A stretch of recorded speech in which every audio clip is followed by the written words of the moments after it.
Assalamualaikum warahmatullahi wabarakatuh.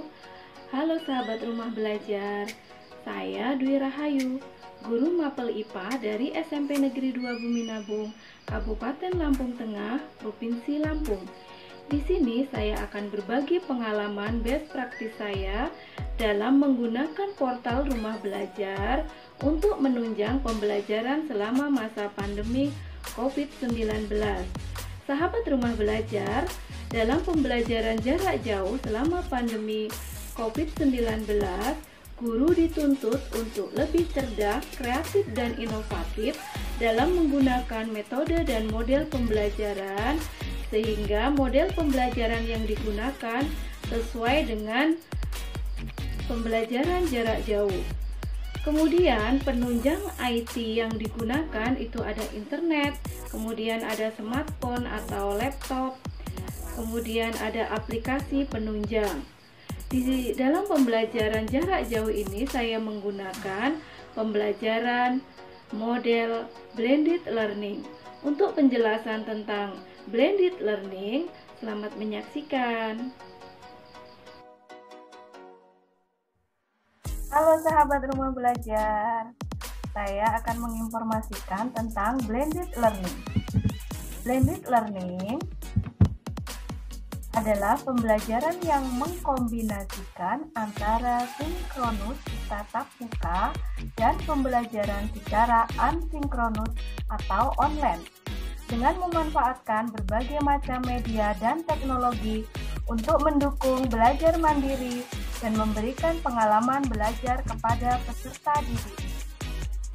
Dalam pembelajaran blended learning ada 3 tahapan dasar, yaitu yang pertama, seeking of information, mencakup pencarian informasi dari berbagai sumber informasi yang tersedia secara online maupun offline dengan berdasarkan pada relevansi, validitas, reliabilitas, konten, dan kejelasan akademis. Pendidik atau fasilitator berperan memberikan masukan bagi peserta didik untuk mencari informasi yang efektif. Yang kedua, acquisition of information. Peserta didik secara individu maupun secara berkelompok, kooperatif atau kolaboratif berupaya untuk menemukan, memahami, serta mengkonfrontasikan dengan ide atau gagasan yang telah ada dalam pikiran peserta didik. Kemudian menginterpretasikan pengetahuan dari berbagai sumber yang tersedia, sampai peserta didik mampu mengkomunikasikan kembali dan menginterpretasikan ide-ide dari hasil interpretasinya menggunakan fasilitas. Yang ketiga, synthesizing of knowledge, yaitu mengkonstruksikan pengetahuan melalui proses asimilasi dan akomodasi bertolak dari hasil analisis, diskusi, dan perumusan kesimpulan dari informasi yang diperoleh. Terima kasih. Sahabat rumah belajar, aplikasi penunjang selama pembelajaran jarak jauh yang saya gunakan adalah sebagai berikut. Halo sahabat rumah belajar, aplikasi penunjang yang saya gunakan selama PJJ adalah yang pertama ada WhatsApp Group. Ini berfungsi untuk mendistribusikan informasi dan sarana komunikasi yang efektif. Kemudian yang kedua ada Google Classroom. Ini difungsikan untuk membuat kelas online, kemudian memberikan tugas online, melakukan penilaian secara online, bisa juga untuk memberikan materi dari YouTube, kemudian dari Google Form, dan bisa juga sebagai sarana tanya jawab antara siswa dan guru.